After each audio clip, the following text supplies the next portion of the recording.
right.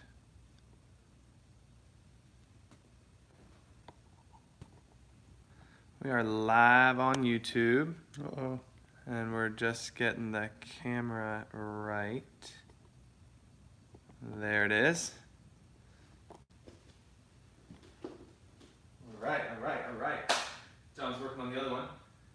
Getting dual action going from YouTube and Facebook. Streaming live on both places. Dual action. Well, there's some software to actually be able to do both from one phone. It's called a restream. Nice. We're not working that yet. We're not quite there yet. Yeah. So, do we have the markers, John? Yes. Let me throw them at you. Today is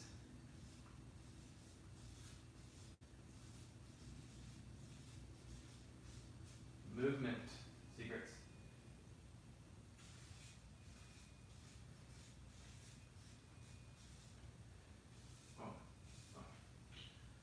Movement secrets. You don't have all day, John. I know, I don't. I'm trying to figure out something that I don't know what that happened. Something going on here. Why is it saying publish? Publish is going to go live? Come on now. Still learning the internet today? I'm trying. Well, I just invented it yesterday. Well, if you invented it, you wouldn't be having as hard a time as you are right now.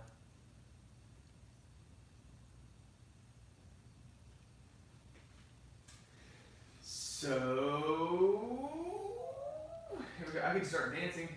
You totally should start dancing. I think it'd be a fantastic idea.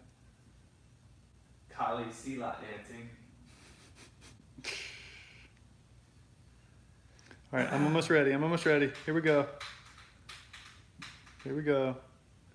It's happening. Right now it's happening. Well, honestly, we've only been live on YouTube like all of 2 times, maybe once. No, we just did once yesterday. And so our subscribership over there probably not going to be hanging too tight for a while. It's all right, Joe. We'll make it work. Okay. There you go, John. Things are happening. I feel like things are happening. Here we go. Did you go live on that one yet? Nope. And why did I just flip? All right, there. Are we still live over there? Is that still the same? Yeah, still on. Man, if you're watching this, for the last 30 seconds, it's been exciting. It is so crazy exciting. It's been exciting. Did you hit it? All right, we're going. We're live. Here we go. There's Chris. Oh, rotate your phone. Okay, like that. Rotate it. Which way? If it's that way, whatever we write is going to be backwards for them, John. Okay. So I would flip the phone. All right, let me flip it, and we'll just have no idea. Yeah, that's why I have a laptop here. Chris has his laptop there, and that's why. That's why his laptop is there. All right. 2 people on. Peggy, hello. Okay. Make sure this is silenced. I think we're good. Got 2 people on this side, too. Did we? Woo! Yeah. Awesome. Yeah, so we're going to get started soon. John had some technical difficulties. He doesn't know how to work phone, and it's his first time on social media. Go, John! He was just giving me a high five off camera. 1 finger high five. Double high five then. Yeah. 2 finger high five. So we're going to get started here. Once this thing loads, I'll be able to see people on Facebook, on the Book of Faces. So this is movement secret. So we decided very last minute yesterday, we're having a conversation and we're like, you know what, we need to do a live training. And the reason is, you know, it's good, it's New Year, and what we're going to cover today is relevant to everyone who has like a desire to grow in their life. And the understanding of what we're going to talk about is really the foundation of all growth, of all transformation. Really mean like, so here we are like in the intention setting time, and people set intentions, meaning they have a desire to go to a different level in their life, to create something that like a new new body, a new relationship, or like a reformed one, and or something lifestyle-wise, make more money, build a business. And there's some really foundational stuff, which happens to be the foundation of yoga, interestingly enough, that not very many people think about when they think of yoga, because they think of up dog and down dog. Now we're going to cover that because it's important, but it's not as important as the bigger idea of what the movement does. That's why we're calling it movement secrets, because the real secret is that what we're doing in a yoga class, right, what we're doing with the movement has a bigger effect than just simply like, I feel like I'm getting more flexible or I'm getting stronger. It's important, don't get me wrong, but it's not the most important. Yeah. And the other really important thing to understand too is that if I'm in pain, if my body's not working right, nothing else really matters, right?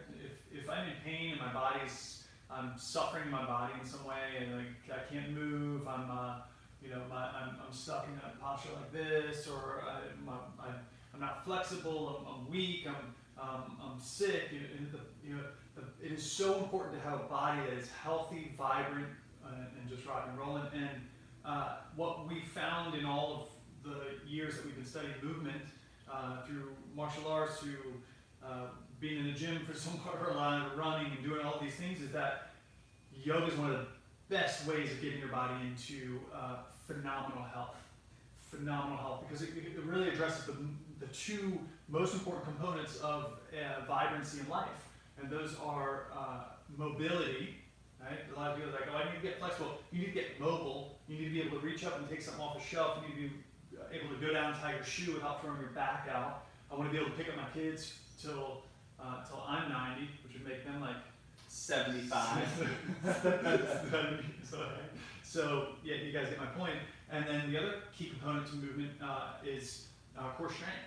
Right? If I am lacking core strength, nothing else matters. I can look ripped as all get out. I can be a beast of a bodybuilder, but if I'm lacking in core strength, I'm not able to match the movement. I'm able to move my body in a functional way.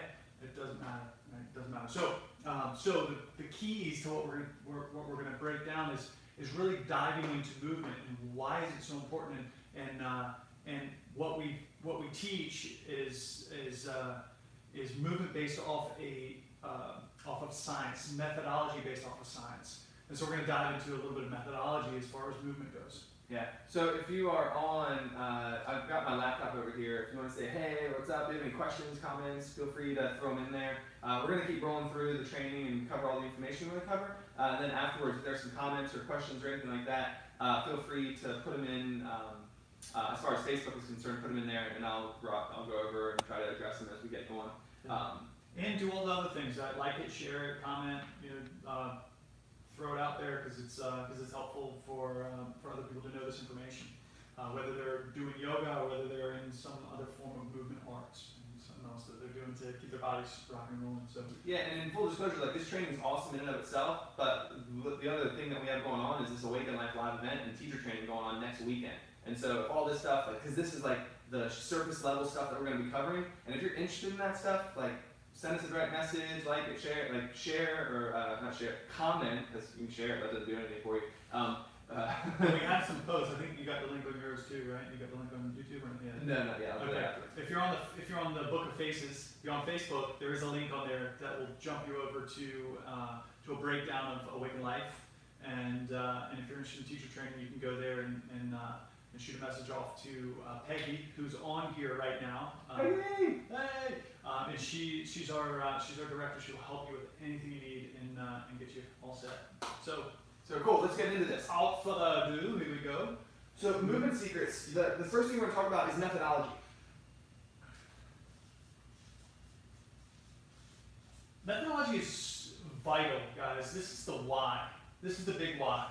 This is what most, unfortunately, yoga's gotten so big, yoga asana, going to studios and doing postures in physical movement, it's gotten so big that, unfortunately, this is what's lacking in most studios in the United States and probably the world, is a methodology. And then the practices, the styles, the studios that do have a methodology, most of the time it's a very loose methodology. Right? There's not enough depth of context to it to really make it work every single time for every single body. And so what we've done is used a methodology.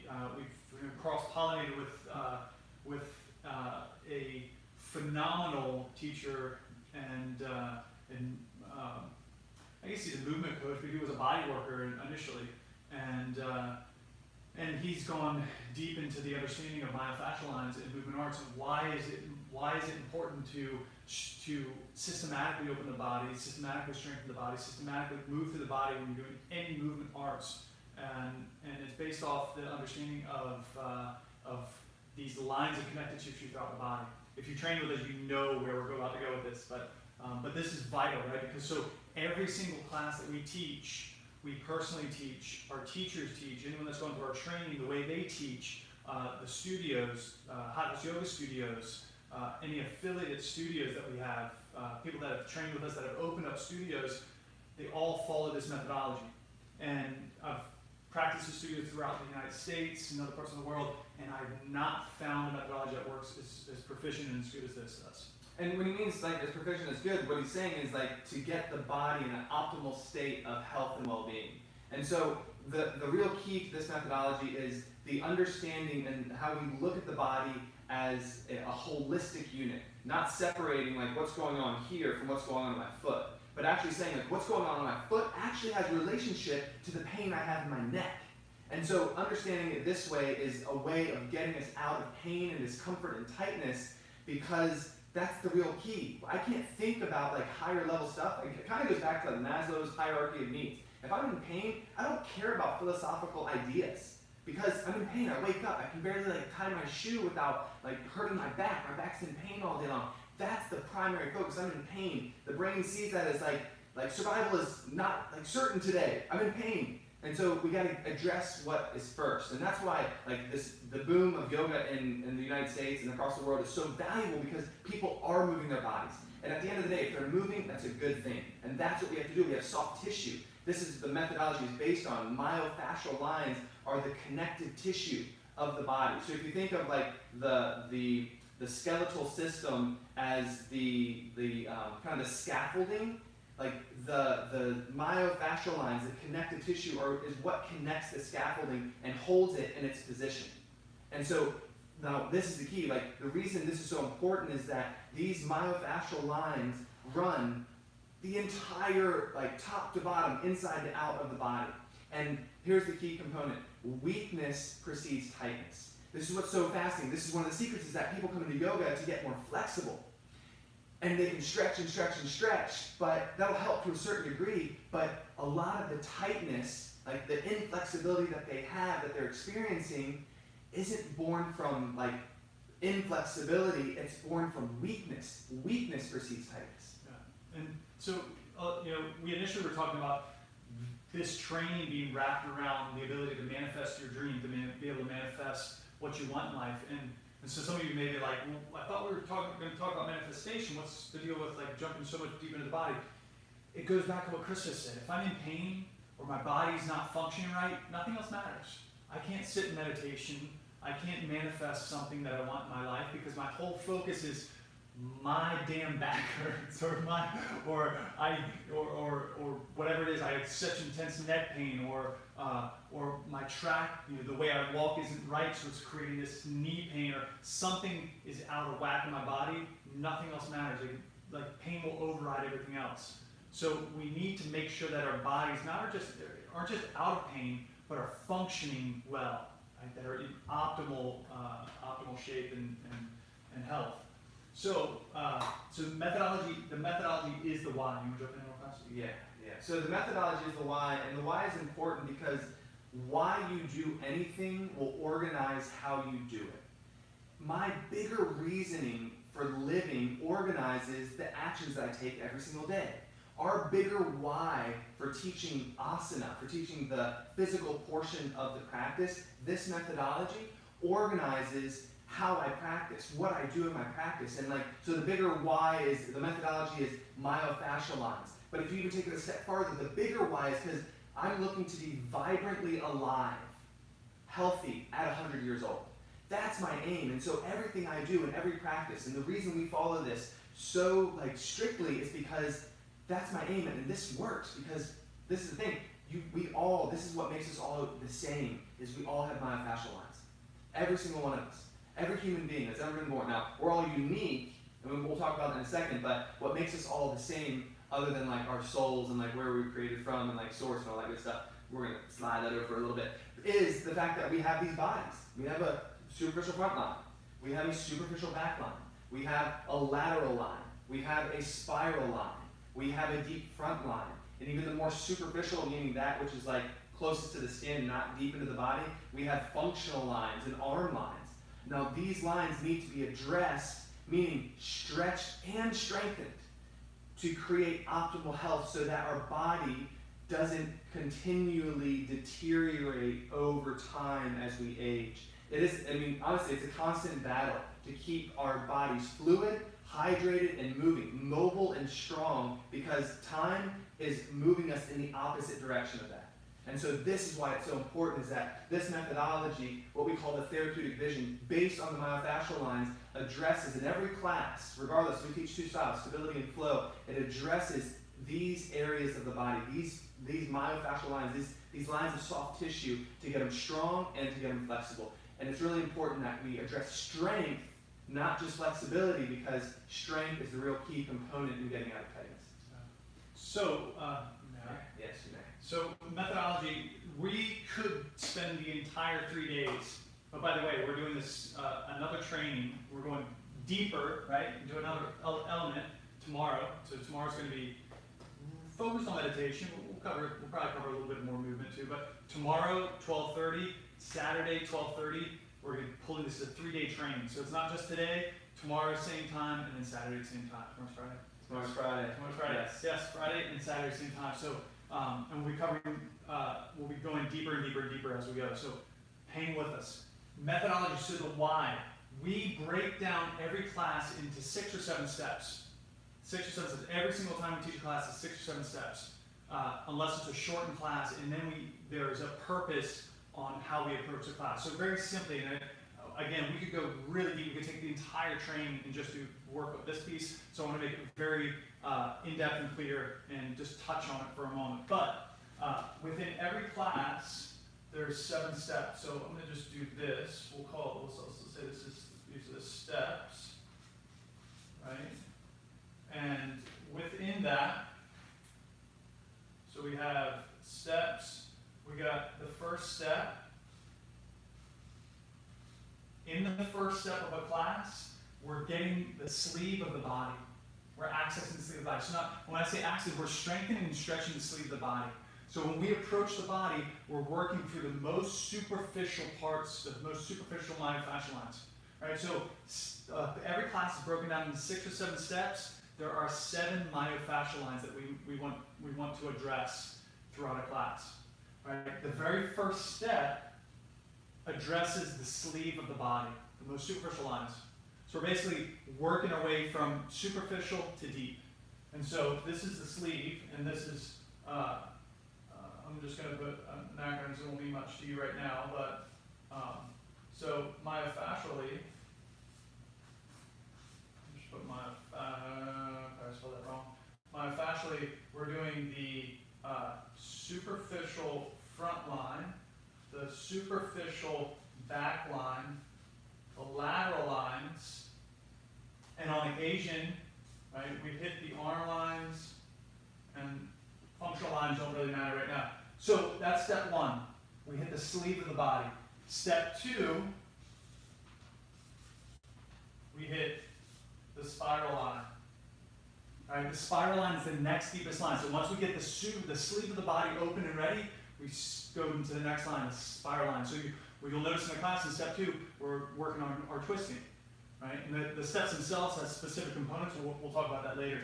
Step 3 is when we access the deep front line. That is one of the deepest lines of the body. So this is the first time we access or potentially access that line. The whole work of the class is to make sure we open up and strengthen all of these lines till we really get into deep front line where most of the work needs to happen. Most of the work needs to happen. We need to work on that line because That line is so vital in postural function, our ability to stand tall. Weakness in that deep front line is also weakness of the core. That's one of the main core lines. Creates so many other lines have to compensate for it. Right? And this is one of the reasons Chris was saying that if you're tight and you go and stretch and nothing's happening, it's probably because you're weak. And it's the deep front line weakness that creates that tightness to the rest of the lines. And that deep front line, so you're thinking, like, what's so cool about the deep front line and this idea of the myofascial methodology or therapeutic vision is that most people think of the core as like the abs, six-pack. And when you look at the core of the body in a more holistic way, that includes the arches of the feet, the inner calves, the inner thighs, the pelvic floor, all the way up deep. Like, yes, it's part of what people think of the core, but it's even behind it, like the transverse abdominis, without going too deep into the anatomy, it goes all the way up, like literally into like portions of the diaphragm and the heart, all the way up to the sides of the neck. And so when we're talking about weakness preceding tightness, it makes a lot of sense when you think of like, well, man, if my deep front line, which is basically like the entire stabilizing force of my entire body, the core of my core that's supposed to support me, if that's weak, then think about how all of these other more superficial lines have to tighten to hold my body up in a position because of the weakness of the deep front line. This is so, so important, and it's one of the things that is like, it's not prevalent out there in the yoga world. It gets in certain places like more performancey, like I'm just trying to do a handstand. What we care more about is getting like the structure of your body such that you wake up free of pain. You wake up feeling good, like charged for the day, ready for life, and all the struggles that are happening all the time to all of us, all the unforeseen incidents and events and all that stuff that like is always being thrown at you to get the body in a state that is ready to handle all of that. Because most styles are more focused on poses themselves, more focused on the building up to advanced poses. And there's nothing wrong with building an advanced practice if that's what you want. But if the false belief in not only practitioners' minds but even teachers' minds is that if I get better at yoga poses, somehow I'll be more spiritual. Somehow I'll have a better life. It has nothing. At some point, it just becomes gymnastics when our entire focus is about poses themselves. So our shift needs to be the body. The poses are just tools that we use to open the body in a specific way. Every pose has a purpose. Every pose does a specific thing. And so the methodology that we follow, we focus on the body and use the poses as they're needed to do the work that we need to do for the body itself, without concern about the poses themselves and building the poses, unless that's what you want to do. So let me finish this real fast. So I talk about step 3, deep front line. Step 4 is when we touch on all the lines. Step 5, we access the deep front line in a specific way. Step 6 is the big opening of the deep front line. And then step 7 is relaxation of all the lines. Every single class that we do, we follow this formula. Every single time we follow this formula. Myofascial sequencing. Myofascial methodology, opening up the myofascial line, strength of myofascial lines in a specific way every single time. So that no matter what class you take, no matter what studio, if they're following this methodology, if they've trained with us, they've worked this idea into their system, you will feel amazing after every class. And it's because it's anatomy. It's not postural based, it's anatomy based. The postures are there just as tools to create the intended release or strength. Is this tracking? You guys is this making sense a little bit? I know I just kind of deep dived on this a little bit with you, but is this yes, tracking? I'm going to take that as a yes. So what I'd like to also highlight is like 1, 2, 3 of the 7 steps. Like almost 50% of the class is devoted to addressing the deep front line. That's how important it is to get it, like the proper tonus, the proper strength, and the proper flexibility and freedom creates freedom of movement in the entire rest of the body. And so, again, think about it this way, we don't practice, it's funny, when we were in our 20s, like I can speak for John with this, like when we got into it, we came from the martial arts world. And we were like, it was very physical. We got in and we were like, man, I want to get better at poses. I want to be able to do a handstand. I want to be able to do a press up into a handstand. I want to be able to do a one-arm handstand. And then something shifted in our lives. Like, we got married and we had kids.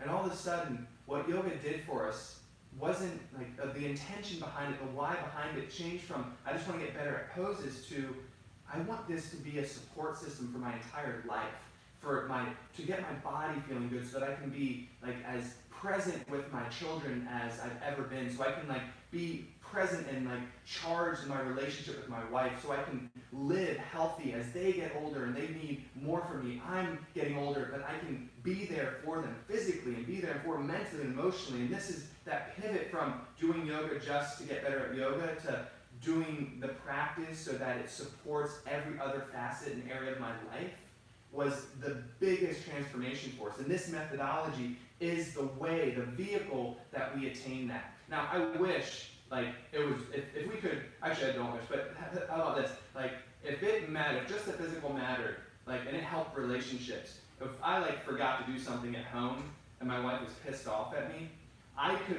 it'd be so good. Like, baby, but watch this, I can do a handstand. And let me hike down into it and land with my feet soft. And she'd be like, oh, I love you. No, it doesn't happen because like the awareness that I cultivate on the mat can help me in the awareness that I have of like the tension that may be between us, or the love that's between us, or like if something's off in our relationship, I can address it. That awareness translates from the mat to off the mat. But like the physical is there just as a support system for the rest of my life. It's huge. It's that one little shift. It's like a little shift in how I'm seeing it, but a crazy, dramatic, profound shift in the effect that it has in our lives. And so this is so important because what we're not saying to not get better at your practice, because there's victories that we have. There's benefit to seeing a goal and saying, well, one day I want to do a handstand, and you practice, you do some wall work, and you practice, and you keep doing it, you do a little bit at home, you do it at the studio, and one day you're doing a handstand. That's phenomenal, right? That's big, it's just a huge victory. But when the focus becomes all about that, and we go to yoga, have an amazing practice, and go home, and we're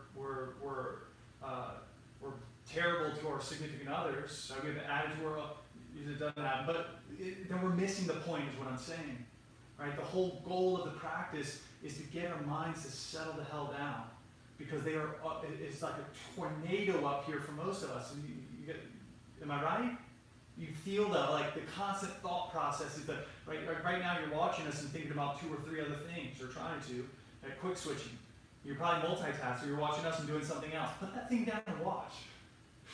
But what I'm wearing with this is that the practice is meant to get the mind to still. And this, when we're talking about the bigger picture, where we're really going, what we're really doing with the movement, why it's so important to really get this movement piece down, is because, and this is initially in the past what it was for, is to support us in deep meditation, to support us in the ability to control this beautiful, magnificent tool we've been given, but it's been run amok. It's out of control. How many of us, myself, how many of you can hit a pause button and be able to stop the thought process easy whenever you want to? Very few of us. Unless you train it, unless you practice it. So we have to move the body. Mostly you got to move the body to get the mind to still. Right? If you're a runner, most of you will, if you know any runners will run and run and run and run and run. They become addicted to running. Even if they get a knee surgery or pain or something going on with their knee, they will run with that pain. They will run and run and run. Right? It's like nonstop. And it's not necessarily because of the physical practice of running. It's because of what it does to runners' minds. That's the stilling process for them. And so what we're saying is yoga is that stilling process of the mind. So that when we add the next element to this bigger picture, which we'll talk about tomorrow in more depth, it works. We begin to master the mind. And the movement piece, this is why the whole yoga asana, and when I say asana, I mean the postures, why they were developed was initially to support a deeper meditation practice.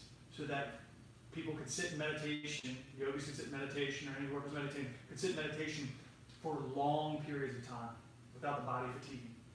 And so this is the why, right? This is the bigger picture of it.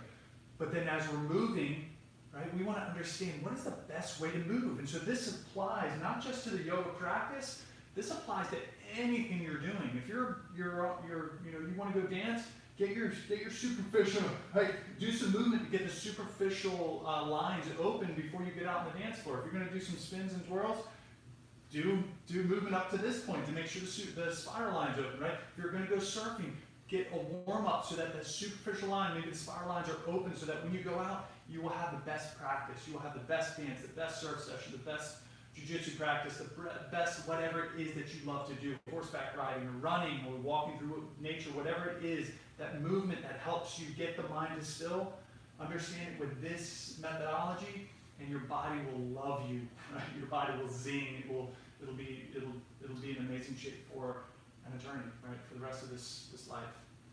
So this is how our bodies are unique, and this is why it works, is that everyone who comes through and practices in this way, they feel better after class. The proof is in the pudding. We've been teaching this way for over 15 years, and we have students who are been practicing and accelerating and practicing, getting better at the physical because it's part of it.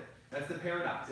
It's not about the physical, but it is about the physical. In our way, yes, it's about the physical. That's where we start because we want the body to be healthy so that we can create the life of our dreams. We can get the mind to still, which that focus, that attention that we're going to talk about tomorrow is the foundation to be able to get clarity as to where I'm going and stay focused on the next step to be able to get there.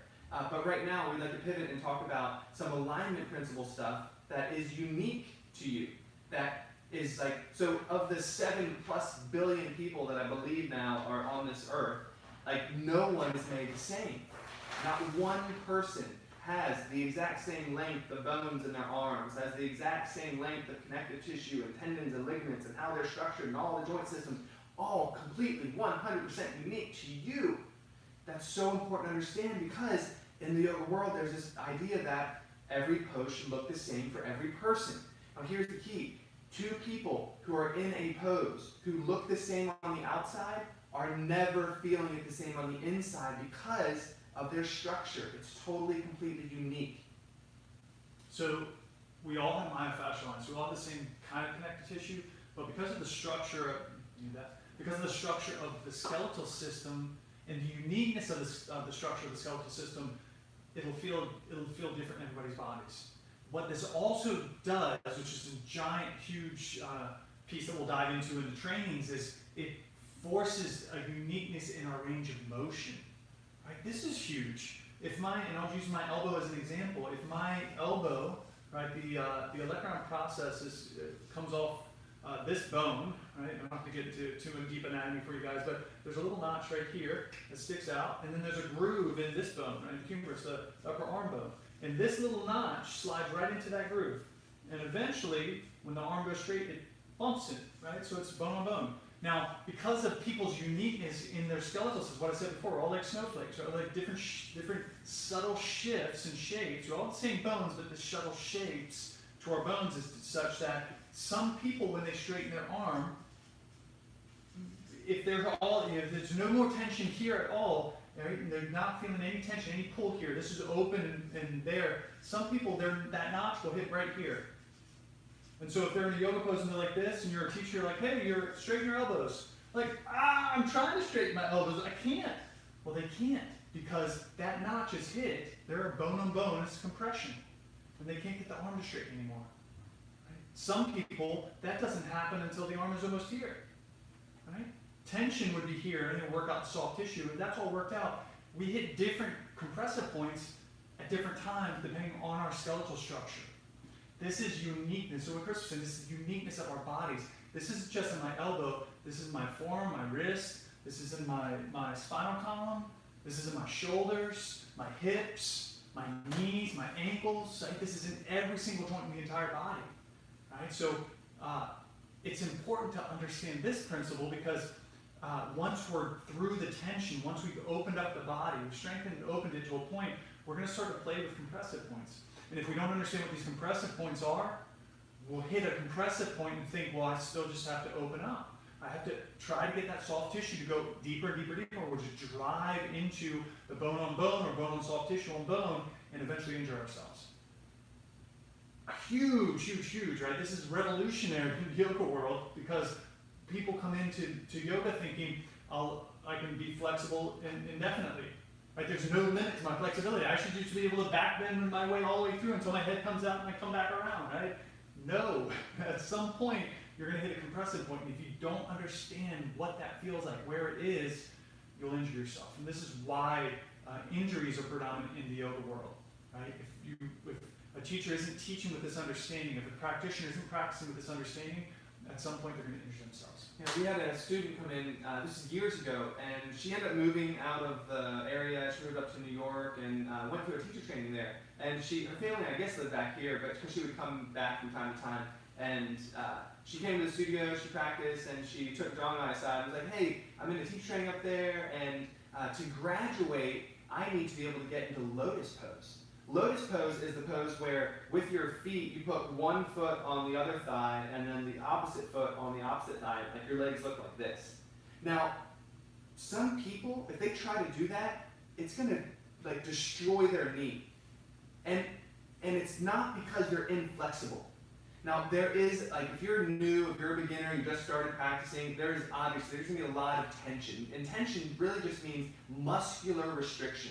Meaning you are like, there's a physical tightness in, like say you injured a muscle and there's scar tissue. And like that tension of the scar tissue can be opened and released with stretching over time. Like that we all work through, but at a certain point, we get to a point where the limitation of that range of motion, and for this case, it's in the external rotation, the outward rotation of the thigh, when it's no longer tension, you're now deep in the hip joint, and there's a bone hitting another bone with soft tissue in between. There's just nowhere to go. So for her, and I couldn't tell her at the time because I didn't I asked like where it was, and I was like, it could be tension, it could be compression, but the point of having a teacher training set up so that you to graduate have to do a physical performance is absolutely ridiculous. Because what you're doing is setting certain people up for injury who just don't have, maybe they're not an external rotator, they're an internal rotator. And you having them go into an external rotation is going to destroy their knee. And so the point is, this lack of understanding puts people at risk. I didn't understand it when I went to teacher training, and I saw this woman who was like, I went to teacher training when I was 23, 24. And there was a woman who was like 3 times my age in one of the classes I took while I was in teacher training in Florida. And she had a phenomenal back bend. And I was like, I'm 20, 23, 24. I should be able to do what she does. And so I started, I was competing at this time. I was 27, of course I was. And I came from martial arts. You competed, it's okay. And I was in my back bend, and I felt like something that was stuck right in the spine. And I was like, I don't feel like I have any more. I'm going to try to go deeper. And I flung myself back, and I ended up injuring one of the vertebrae in my spine. Because I was trying to do what she did, thinking that our bodies are equal, and that I'm younger and I should be able to do it. And all of a sudden, I injured myself. And the reason I injured myself is because I didn't understand tension versus compression. What I was feeling in my spine wasn't tension. It wasn't soft tissue that I could open up. It was actually a bone pressing into another bone with some soft tissue between it, compression. And that's why I injured myself. So important. You get so excited, obviously. Whew. Bounce that one out. So that's tension compression. That's a little bit of, so we touched on anatomy a little bit in functional anatomy. So what a lot of trainings, what you'll find is anatomy, and you go through this whole boring hour, 2 hour, 2 day long anatomy breakdown of every bone and every muscle and all of this, and it doesn't help us understand our bodies better. And so what we like to teach is functional anatomy. That's functional anatomy. Like you can learn that today, use it tonight. Like some of you are going to go to practice, you're going to practice tonight, and you're going to think, oh, tension, oh, compression. Okay, there's that, and you'll be able to use it right away. We look into myofascial lines, so break down all the myofascial lines and talk about where are those lines, what do they look like, how do they connect. Myofascial lines connect soft tissue all the way through the body, and so there's muscles that are involved in that that line of soft tissue. We'll break that down and talk about that, Yeah. which we won't do that right now. It's in depth, and we don't want to go that deep right now with that. But it's major because if you understand the lines of the body and we understand what we're doing in every step of the class, you'll understand what poses work for what point of the class, right? As far as teaching or as far as your own practice, right? If you go practice, or maybe you're practicing at home, you have an idea of how does this work? How does it connect, right? How do all the cogs link together to make this a seamless system that works every single time? The other thing that I think is important to cover is a little bit of alignment principles, right? Let's talk about a little bit of alignment principles. One of the main components of alignment is what we call vertical stabilization. Vertical stabilization is a blueprint, right? A blueprint of how to align the body in every single pose, every single time. Right? So it's one of those, so again, it's a framework, which is, Chris, I love frameworks because you can understand a framework and you remember a framework and you're able to apply it into your practice, or if you're a teacher, apply it into your classes. So with vertical stabilization, there are two predominant patterns of posture that if you're a person watcher, you'll see it all over the place. Most of the time, actually I'll say most, I don't actually know most of the time, but when you start looking, there's either the turtle, right, with a forward head tilt, the core actually out, shoulders hunched forward, tailbone tucked under, and then the knees in a locked position forward, and then this is how they go. This is how my grandmother was towards the end, right? And if you see older people, like, this is gravity kicking the shit out of people without any of their practices to help realign.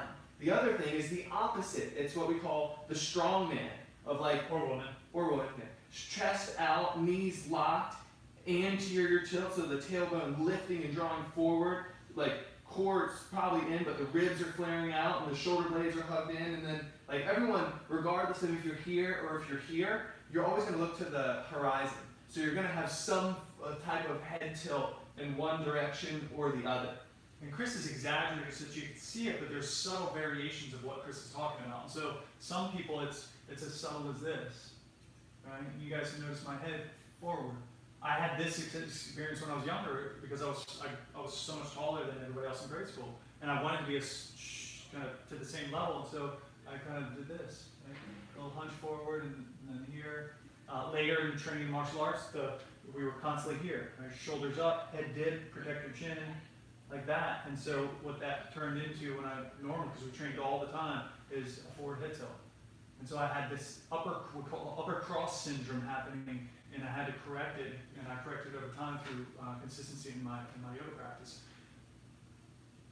Chris, I'll take the words out of my mouth. Go ahead, Chris. So these principles, this vertical stabilization, it works. Like there's alignment principles from the feet all the way up to the head, and it's the way of positioning the body that is in its like optimal position in relationship to gravity, so that you actually weigh and feel like you weigh less. And the best example of this is the forward head tilt. If my head tilts forward by every degree, so like normally this thing weighs about 11 pounds, 10 to 12 pounds, something like that. And every degree, Every inch is 10 pounds. so it can every weigh inch. up to 40 pounds. Think about that, like your head, just the forward head tilt, the amount of pressure and strain and tension that the neck muscles are, the upper back muscles are, which by the way, if you're looking at the body myofascially, which this whole line, the whole soft tissue line in the back body is supporting this head, is just unbelievable. So like, it's profound to get someone from here to here. That's a physical movement that has crazy emotional and psychological benefits to it. And this is the last point I want to say before I let John take it is, these patterns, like we're saying it's physical, but it's in the brain. It's neurological.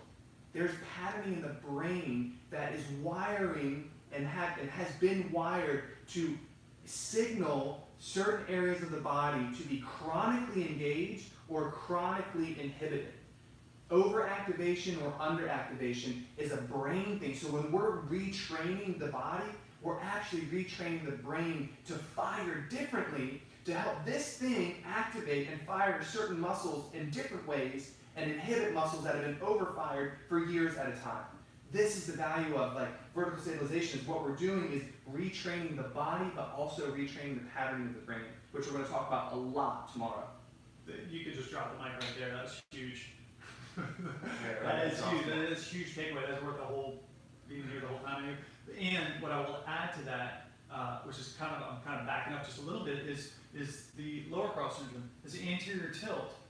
Just lower back pain is one of the leading causes of doctor visits. Right? It's an epidemic in the world, and one of the reasons is because of this lower cross syndrome. This we'll get into it deeper into the training, but it's basically an association of lines where you have a weak, weak, tight, tight. But what it does is basically lower cross syndrome takes that anterior tilt of the pelvis and almost forces the belly to spill forward. Right? It creates tightness and tension, tightness and tension. It creates weakness and weakness, and the belly spills forward. So literally retraining, what Chris was in is so vital. Retraining the body retrains the mind. Getting the pelvic bowl to come to a neutral position will literally shrink people's bellies. It'll pull it into a position that it's meant to stay in. So it's laying inside of the pelvic bowl and not spilling out of it. And it's shifting the neurological structures in the brain so that the muscles fire that need to fire and not the muscles that are overstimulated or no longer being overstimulated. So yes, upper cross, lower cross, and vertical stabilization is the cure to that.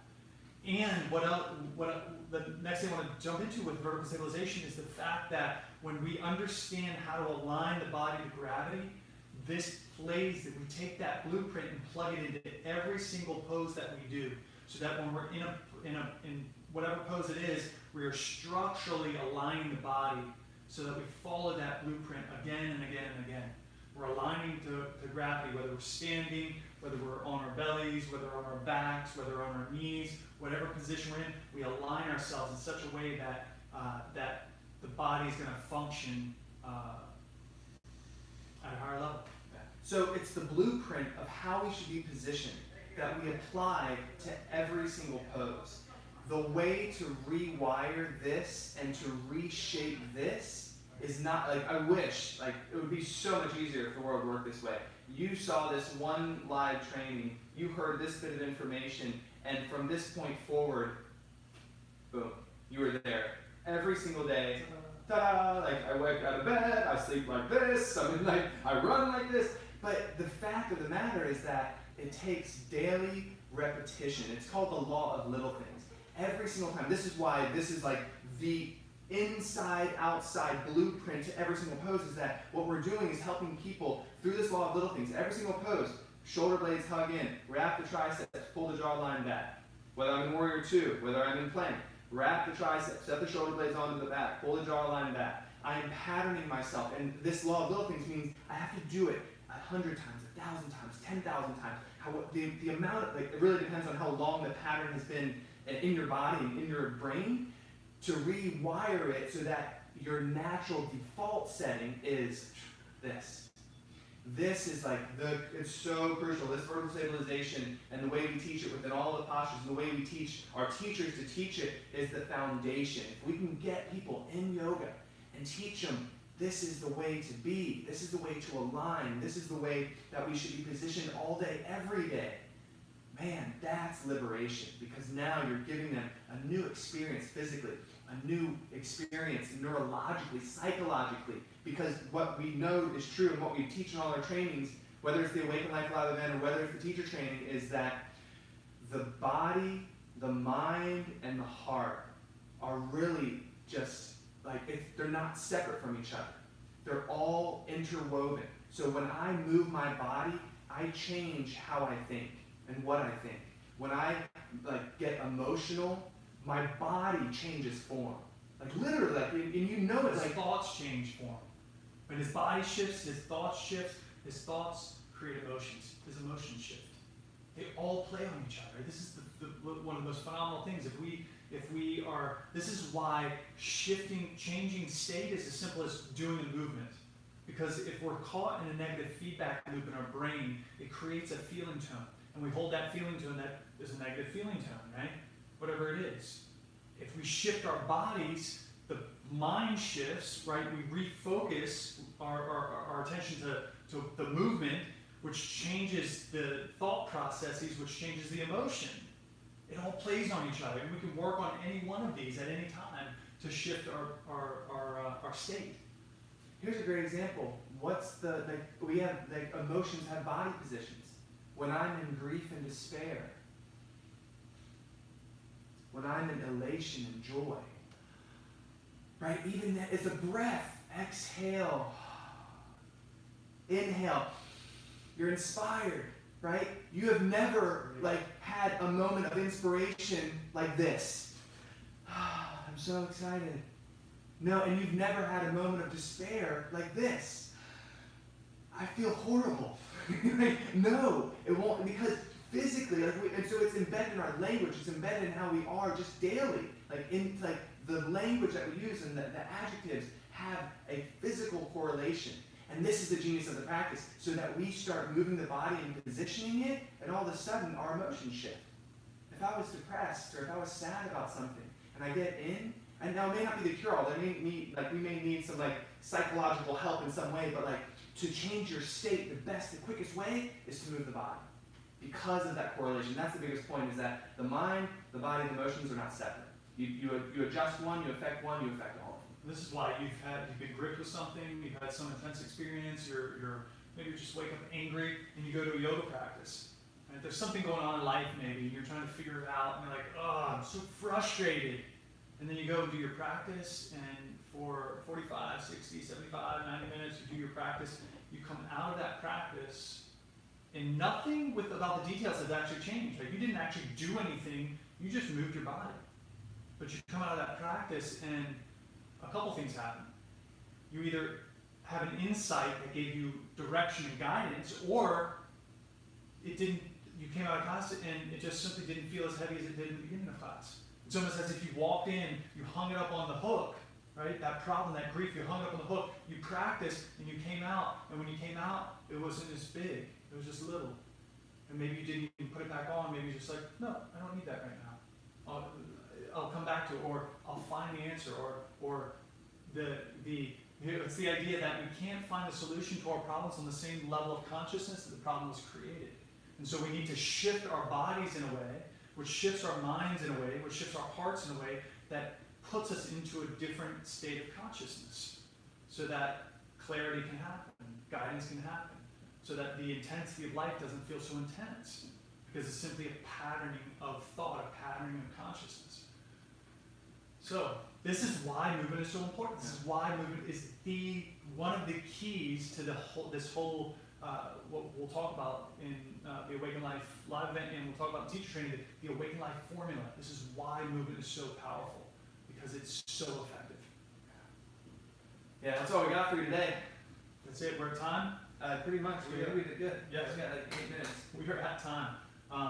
If we try to jump into something else, we will take all your time. We'll go over. So that is it for today. I hope you enjoyed it. If you did enjoy this, share it, like it, comment. We're going to jump on here and answer some questions in a little bit. If you're watching this after the fact, you have some questions, comment, just write it down. We're jumping back in. If you're interested in the Awaken Life Live event, let us know, comment, or direct message us. If you're on Facebook, click that link. We added the link to this post, so it's there. If you're interested in teacher training, comment. We'll actually add that link after the fact, and on the YouTube description we'll have both those links on there. So that'll be there. And just as important, join us tomorrow. All right, 12:30 tomorrow. Join us. We'll be live again. We're going to be jumping into the next segment of all of this great information this is our life purpose to teach. Believe it or not, we were trying so hard not to deep dive. In the other thing, Chris was like, dude, that's way too much. And I was like, yeah. He was right. I was like, what is he doing? It was way too We much. didn't talk about that. I know. It was way too much. I got inspired. I was like, you guys need to know this. And anyway, we geek out totally. Yeah. And if you're watching this and you've done our trainings and you've been maybe been to our teacher training or a retreat or something, put what you've experienced in it for us. So other people seeing it can see we're not just crazy. Who gave them phones? We'd really appreciate it if you give, whatever it is, a testimonial, like, hey, those guys are cool, or whatever it is, but we appreciate you throwing it. Yeah, so join us tomorrow at 12:30. We're also going to be on Saturday at 12:30, and that'll be the culmination. We'll put it all together for you guys, and I think that's it. Yeah, that's it. No, that's everything. All right, thank you so much for your attention. Thank you for rocking and rolling with us, and we will see you tomorrow at 12:30. 12:30. Woo!